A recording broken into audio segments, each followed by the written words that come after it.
नमस्कार साथियों। आज हम बात करने वाले हैं DSSB द्वारा अभी हाल ही में कंडक्ट कराए गए TGT हिंदी के पेपर के बारे में। ये आप यहाँ पर उसके आंसर की देख सकते हैं। तो यहाँ पर प्रश्न भी दिए गए हैं और साथ में उनके उत्तर भी दिए गए हैं। ये कुल हमारे 200 अंक के लिए हमारा पेपर था।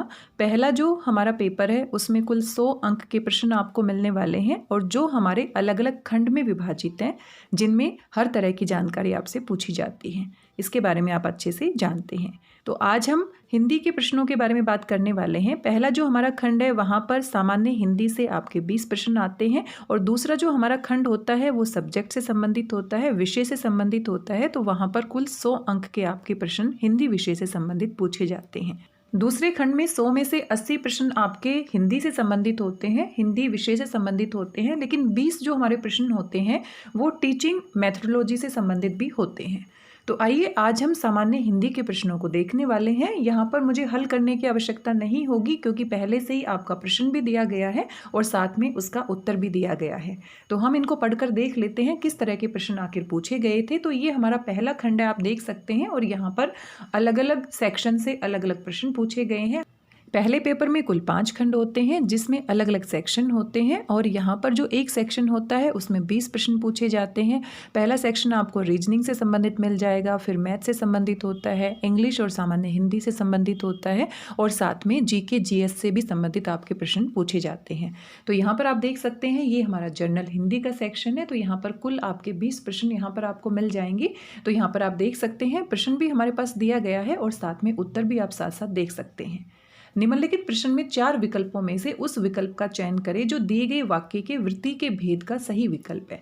तो यहाँ पर वृत्ति पूछी गई है कि किस वृत्ति में हमारा वाक्य लिखा गया है। तो वृत्ति क्या होती है? मनोवृत्ति होती है। जिस भाव को, जिस इच्छा को वाक्य के माध्यम से प्रकट किया जाता है उसको हम वृत्ति कहते हैं। तो आपने देखा होगा पिछला जो DSSB का पेपर था जिसमें सामान्य हिंदी से संबंधित प्रश्न पूछे गए थे, तो वहाँ पर भी वृत्ति से संबंधित प्रश्न पूछे गए थे। आप इधर आइए। तो यहाँ पर आज्ञा दी जा रही है, आदेश दिया जा रहा है। तो यहाँ पर क्या है? आज्ञार्थक वृत्ति का प्रयोग किया गया है। निम्नलिखित प्रश्न में 4 विकल्पों में से, यानी कि हर एक प्रश्न में आपको 4 विकल्प दिए गए हैं और यहाँ पर संधि विच्छेद से संबंधित प्रश्न दिया गया है, आप देख सकते हैं। तो एक और एक का संधि क्या हो जाता है? एक एक। तो ये हमारा क्या है? C विकल्प सही है। निम्नलिखित प्रश्न में 4 विकल्पों में से उस विकल्प का चयन करें जो दिए गए वाक्य के पक्ष के भेद का सही विकल्प है। तो जैसे वृत्ति पूछी गई है वैसे पक्ष भी पूछे जा रहे हैं। तो अब धूप होने लगी है, तो अब धूप होने लगी है, आरंभ हो तक, यानी कि धूप अभी आरंभ होना शुरू हो गई है, निकलना शुरू हो गई है। तो ये जो वृत्ति है और पक्ष है इसके बारे में आप तैयारी कर सकते हैं। इसलिए अगर आप DSSB के पेपर की तैयारी कर रहे हैं तो जो सामान्य हमारा पेपर आता है, पहला जो पेपर आता है उसमें वृत्ति भी पूछी जा रही है सामान्य हिंदी में और पक्ष भी पूछे जा रहे हैं। तो यहाँ पर आगे देख सकते हैं ये भी हमारा संधि से संबंधित है। तो यहाँ पर हमारा शब्द दिया गया है लेकिन संधि विच्छेद का विकल्प हमें चुनना है। तो लोकोक्ति बहुत ही आसान शब्द है, लोक और उक्ति। तो B विकल्प हमारा सही है, मुझे बताने की आवश्यकता नहीं है, आप देख सकते हैं सही उत्तर पहले से ही दिया गया है। आगे आप यहाँ पर देख सकते हैं, यहाँ पर लोकोक्ति का सही अर्थ वाला विकल्प आपको बताना है। आगे यहाँ पर लोकोक्ति का सही अर्थ हमें बताना है। तो यहाँ पर एक लोकोक्ति दी गई है, खेती पाती बीनती और घोड़े की तंग, अपने हाथ संभालिए चाहे लाख लोग होए संग। तो अगर थोड़ा सा लाक्षणिक अर्थ को हम पहचानने की कोशिश करते हैं तो मुहावरे और जो लोकोक्तियाँ होती हैं उनके अर्थ को हम समझ पाएंगे। तो यहाँ पर अपना काम स्वयं करो, चाहे हमारे साथ कितने भी लोग हों लेकिन हमें अपने काम को स्वयं करना चाहिए, क्योंकि अपना काम जब हम स्वयं करते हैं तो अच्छे तरीके से कर पाते हैं। निम्नलिखित प्रश्न में 4 विकल्प है। तो हर प्रश्न के आगे लिखा गया है कि 4 विकल्प है और यहाँ पर आप देख सकते हैं उपसर्ग से बने शब्द का सही विकल्प आपको पहचानना है। तो यहाँ पर स्वजन हमारा उपसर्ग से बना शब्द है, स्व हमारा क्या है? यहाँ पर उपसर्ग है और जन हमारा क्या है? यहाँ पर मूल शब्द है। लेकिन बाकी के जो विकल्प है वो भी आप देख सकते हैं। होनहार, तो यहाँ पर तो प्रत्यय का प्रयोग किया गया है, होनहार। हार हमारा यहाँ पर क्या है? प्रत्यय है। भिखारी में बड़ी ई की यानी बड़ी ई हमारा प्रत्यय है। लोहारिन में इन हमारा क्या है? प्रत्यय है। तो सभी जो 3 विकल्प है वो प्रत्यय से संबंधित है, लेकिन चौथा विकल्प हमारा किससे संबंधित है? उपसर्ग से। आगे आप देख सकते हैं मुहावरा दिया गया है और मुहावरे का सही अर्थ हमें पहचानना है। खरा खेल फरुखाबादी, खरा खेल फरुखाबादी। तो हो सकता है ये मुहावरे आपने पहले सुने हों, अगर नहीं भी सुने हैं तो थोड़ा सा अगर हम उसको बार बार पढ़ते हैं, सोचने की कोशिश करते हैं तो हम आसपास विकल्प के पहुंच जाते हैं। तो ये तो बिल्कुल नया ही मुहावरा है, हो सकता है पहले आपने नहीं सुना हो, मैंने भी पहली बार सुना है। खरा खेल फर्रुखाबादी, इसका अर्थ है निष्कपट व्यवहार। आगे है, यहाँ पर सही विराम चिन्ह युक्त वाक्य का विकल्प हमें पहचानना है। तो यहाँ पर एक वाक्य दिया गया है, आगे है सही विराम चिन्ह युक्त वाक्य का विकल्प आपको पहचानना है। 4 वाक्य दिए गए हैं और चारों में विराम चिन्ह का प्रयोग भी किया गया है, लेकिन सबसे सही किस में किया गया है? तो पहला विकल्प आप उत्तर के रूप में देख सकते हैं, बाकी विकल्प भी आप पढ़कर देख सकते हैं अभ्यास के लिए। वह क्या पढ़ता है, क्या लिखता है, क्या याद करता है, ये मुझसे क्यों पूछ रहे हो? तो यहाँ पर छोटे छोटे उपवाक्य दिए गए हैं और हर एक उपवाक्य के बाद हम रुक रहे हैं, तो यहाँ पर अल्प विराम लगाया गया है और साथ में पीछे प्रश्न पूछा जा रहा है, तो पीछे प्रश्नवाचक हमारा वाक्य है। तो ये हमारा कौन सा विकल्प सही है? ए विकल्प सही है। आगे आपको एक शब्द युग्म दिया गया है, इसका सही अर्थ हमें पहचानना है। तो सूची और सूची, तो सूची जो होता है वो सुई होता है और सूची होती है तालिका, टेबल को भी हम सूची कहते हैं, तालिका। तो यहाँ पर डी विकल्प सही है। आगे है रिक्त स्थान के लिए उपयुक्त शब्द का सही विकल्प हमें पहचानना है। जीवन बिताना अच्छा रहता है, तो अच्छा जीवन बिताना अच्छा रहता है। समस्या जीवन तो बिल्कुल ही गलत है। समान जीवन, तो सबसे सही विकल्प क्या है? सादा जीवन बिताना अच्छा रहता है। तो ये तो बड़ा ही आसान सा प्रश्न था, बड़ी आसानी से आप इसकी पहचान कर लेते। आगे है यहाँ पर वाक्यांश के लिए एक शब्द का सही विकल्प आपको चुनना है। तो जिसे वाणी व्यक्त न कर सके, जिसे वाणी व्यक्त न कर सके, अनिर्वचनीय, जिसको बोलकर हम अभिव्यक्त नहीं कर सकते हैं, वाणी के माध्यम से नहीं व्यक्त कर सकते हैं, उसके लिए एक शब्द क्या है? अनिर्वचनीय। हम बाकी विकल्प की सहायता से भी अपने सही विकल्प तक कभी कभी पहुंच जाते हैं, जैसे कि पहला विकल्प है अवर्णनीय, जिसका वर्णन नहीं किया जा सके। अविवेकी, जिसके अंदर विवेक नहीं होता। और अगोचर, जहां जाया ना जा सके, इंद्रियों से भी परे। तो ये तीनों विकल्प अगर हमें पता है तो बच गया, तो वो हमारा सही विकल्प बच जाता है। तो कभी कभी एलिमिनेशन मेथड भी हमारा काम आ जाता है। आगे बढ़ जाते हैं और यहाँ पर आप देख सकते हैं प्रत्यय से बने शब्द का सही विकल्प आपको पहचानना है। तो प्रत्यय से बना शब्द यहाँ पर आप देखेंगे, विचार में वी हमारा उपसर्ग है, प्रपात में प्र हमारा उपसर्ग है और संसर्ग में सम हमारा उपसर्ग है। तो ये तीनों के तीनों हमारे शब्द उपसर्ग वाले हैं। तो बच गया कौन सा? शौकीन। और शौकीन में ईन हमारा क्या है? प्रत्यय है। शोक हमारा मूल शब्द है और ईन बड़ी ई और न हमारा क्या है? यहाँ पर प्रत्यय है। यहाँ पर शोक हमारा मूल शब्द है और बड़ी ई और न के साथ ईन हमारा क्या है? यहाँ पर प्रत्यय है। तो बाकी विकल्प की सहायता से भी कभी कभी हम सही विकल्प तक पहुँच जाते हैं। आगे है जो शब्द के शुद्ध रूप का सही विकल्प है, यानी कि शुद्ध वर्तनी से संबंधित ये हमारा प्रश्न है। तो आप देख सकते हैं वधु, वधु में बड़े ऊ की मात्रा आएगी, मधु, मधु में छोटे ऊ की मात्रा आएगी और आधीन, आधीन नहीं होता, अधीन होता है।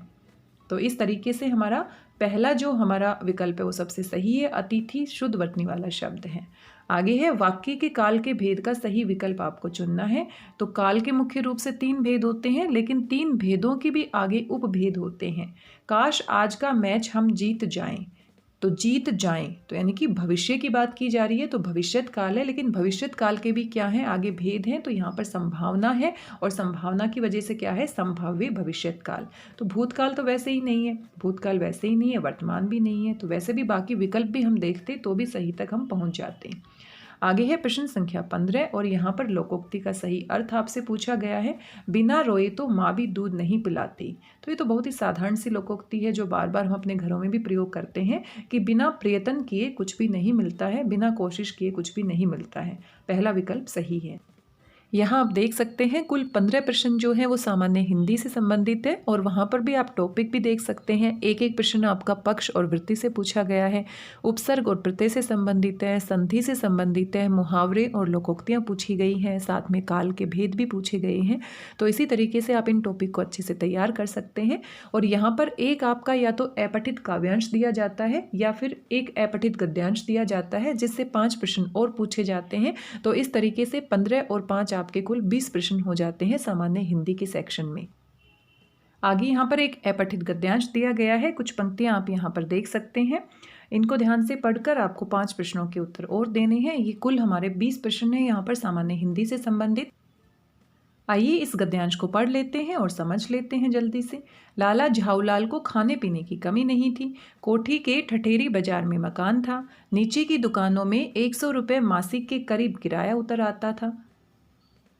अच्छा खाते थे, अच्छा पहनते थे, पर 250 रुपये तो एक साथ आंख सेकने के लिए भी न मिलते थे। इसलिए जब उनकी पत्नी ने एक दिन एकाएक 250 रुपये की मांग पेश की, तब उनका जी एक बार जोर से सनसनाया और फिर बैठ गए। उनकी ये दशा देखकर पत्नी ने कहा, डरिए मत, आप देने में असमर्थ हों तो मैं अपने भाई से मांग लूं। ये बात सुनते ही लाला गुस्से में पानी पीने लगे। पानी पीते समय वे छत की मुंडेर पर पैर रखे खड़े थे। तो ये हमारे पास यहाँ पर कुछ पंक्तियाँ दी गई है।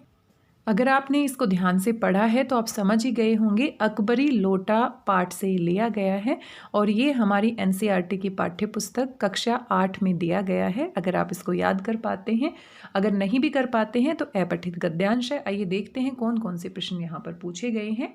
भाई का सही तत्सम शब्द है, तो ये तो अगर हम नहीं भी पढ़ते तो भी हम बता देते। साधारण सा व्याकरण से संबंधित प्रश्न है। तो भाई का सही तत्सम यानी कि संस्कृत का शब्द कौन सा है? भ्राता। बहन तो बिल्कुल भी नहीं है। पिता और माता तो बिल्कुल ही गलत विकल्प है। आगे है, लाला झाऊलाल पानी पीते समय कहाँ खड़े थे? छत की मुंडेर पर खड़े थे। बड़ा ही आसान सा प्रश्न है। रुपए की मांग सुनकर लाला झाऊलाल की क्या दशा हुई थी? जी सनसना गया था। बिल्कुल सही है। पत्नी ने रुपए किससे मांग लेने की धमकी दी? अपने भाई से। अगर वो नहीं देते हैं तो वो अपने भाई से मांग लेगी। 250 रुपये तो एक साथ आंख सेकने के लिए भी न मिलते थे। तो आंख सेकने के लिए ये मुहावरा यहाँ पर प्रयोग किया गया है और इसका आशय बताना है, अर्थ बताना है। तो यानी कि एक साथ 250 रुपये तो देखने को भी नहीं मिलते थे। ये कुल हमारे 20 प्रश्न थे जो सामान्य हिंदी से पूछे गए थे। आगे दूसरा जो पेपर है उसमें सब्जेक्ट से संबंधित प्रश्न पूछे गए हैं और जहाँ पर कुल 100 प्रश्न दिए गए हैं जो कि आपके हिंदी विषय से, हिंदी साहित्य से संबंधित है, जिसमें से 80 प्रश्न आपको हिंदी साहित्य से जुड़े हुए मिल जाएंगे। कहीं कहीं पर व्याकरण से संबंधित भी प्रश्न मिल जाएंगे और 20 जो प्रश्न हैं वो आपके टीचिंग मेथडोलॉजी से संबंधित पूछे गए हैं। तो बाकी का जो दूसरा पेपर है उसको हम अगले वीडियो में हल करेंगे। आज के इस वीडियो में बस इतना ही। आपको जानकारी कैसी लगी ज़रूर बताइएगा। इस पेपर के दूसरे भाग को हम अगले वीडियो में हल करेंगे। तब तक स्वस्थ रहिए, व्यस्त रहिए, मस्त रहिए, खुश होकर अभ्यास करते रहिए। धन्यवाद, बहुत बहुत धन्यवाद।